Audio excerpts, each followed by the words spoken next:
अस्सलामु अलैकुम व रहमतुल्लाहि व बरकातुहू।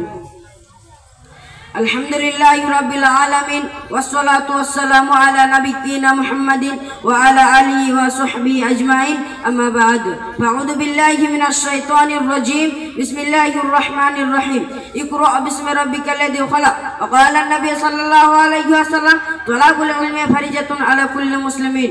Education is the backbone of a nation.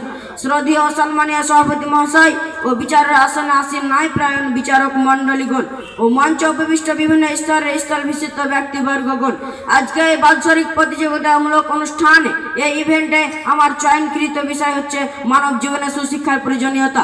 সম্মানিত উপস্থিতি, সুশিক্ষা মানব জীবনে এতটাই প্রয়োজন যে একজন মানুষকে প্রকৃতি মানুষ রূপে গড়ে তুলতে সুশিক্ষার মূল ভূমিকা পালন করে থাকে, যার ভিত্তিতে মহান রব্বুল আলামিন সর্বপ্রথম শিক্ষার ব্যাপারে আয়াত অবতীর্ণ করে বলেন, ইকরা বিসমি রাব্বিকাল্লাযী খলাক। পড়ো তোমার প্রভুর নামে যিনি তোমাকে সৃষ্টি করেছেন। সূরা আলাক সূরা নম্বর 96 আয়াত নম্বর 1। সম্মানিত উপস্থিতি, সুশিক্ষা মানব জীবনে কতটা প্রয়োজন হলে মহান আল্লাহ তাআলা অন্য কোনো বিধানের আদেশ না দিয়ে সর্বপ্রথম শিক্ষার আদেশ দেন। বাস্তব জীবনে যদি আমরা লক্ষ্য করি তাহলে আমাদের কাছে এটা স্পষ্ট যে যত শিক্ষিত তার মান মর্যাদা ততই ঊর্ধ্বে। আমরা জানি যে আমাদের ভারতবর্ষে একটি কেরালা বলে রাজ্য রয়েছে যাদের শিক্ষার হার প্রায় 96%। আজ তারা ভারতবাসীর কাছে মাথার মুকুট হয়ে রয়েছে। কিসের ভিত্তিতে? শিক্ষার ভিত্তিতে। সম্মানিত উপস্থিতি, সুশিক্ষা মানব জীবনে এতটাই প্রয়োজন ও কল্যাণকামী, যার ভিত্তিতে নবী সাল্লাল্লাহু আলাইহি ওয়াসাল্লাম স্পষ্ট ভাষায় বলেন, ওয়াকালা নবী সাল্লাল্লাহু আলাইহি ওয়াসাল্লাম তলাবুল ইলমি ফরিজাতুন আলা কুল্লি মুসলিমিন। প্রত্যেক মুসলমানদের উপর শিক্ষা অর্জন করা ফরজ বা বাধ্যতামূলক।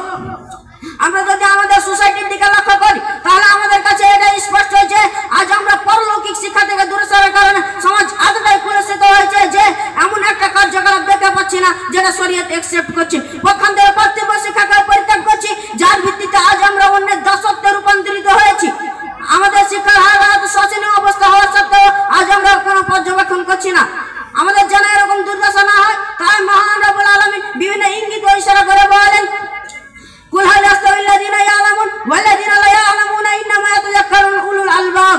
হে নবী সাল্লাল্লাহু আলাইহি ওয়াসাল্লাম, আপনি বলুন যারা জানে এবং যারা জানে না তারা কি সমান? না, কখনো না। নিশ্চয় জ্ঞানীরাই উপদেশ গ্রহণ করে থাকে। তাই তো কবি বলেন, জ্ঞানী আর মূর্খ কবু হয় কি সমান? যে বলে সমান সেই তো বড় অজ্ঞান। মহান আল্লাহ তাআলা বলেন, কুল হাল ইয়াস্তাবিল আমা ওয়াল বাসীর আফালা তাতাফাক্কারুন। ওয়াকাল আল্লাহু তাবারাকা ওয়া তাআলা, কুল হাল ইয়াস্তাবিল আমা ওয়াল বাসীর আম হাল তাস্তাবি আয-যুলমাতু ওয়ান-নূর। সম্মানিত উপস্থিতি, ইসলাম জানে যে সুশিক্ষা মানব জীবনে কতটা প্রয়োজন। তাই তো মহান আল্লাহ তাআলা একজন চক্ষুবান আর একজন চক্ষুহীনের দিন রাত দৃষ্টান্ত উপস্থাপন করে বলেন, না, তারা কখনোই সমান হতে পারে না। ঠিক তেরকমই শিক্ষিত এবং অশিক্ষিত কখনো সমান হতে পারে না। তাই তো নবী সাল্লাল্লাহু আলাইহি ওয়াসাল্লাম তার জাতিকে শিক্ষার ব্যাপারে উদ্বুদ্ধ করে বলেন, আনাবি দাদাই রাদিয়াল্লাহু তাআলা আনহু قال سمعت رسول الله صلى الله عليه وسلم يقول لا يستغفر للعالم من في السماوات ومن في الارض حتى الحيتان في البحر।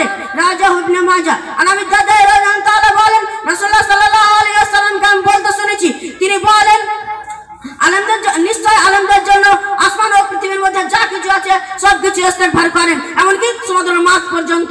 সম্মানিত উপস্থিতি, আলোচিত বক্তব্য থেকে আমাদেরকে এই বলে আশ্বস্ত করছে যে আমরা যেন শিক্ষার দিকে সচেতন হই, আর যারা সমাজের ভারপ্রাপ্ত ব্যক্তিবর্গগণ আছেন তারা যেন সমাজকে শিক্ষিত গড়ে তোলার জন্য বিশেষ পদক্ষেপ গ্রহণ করেন। আমি আজকে এই আশা রেখে বক্তব্য ইতি করলাম। আসসালামু আলাইকুম। মিজানুর রহমান।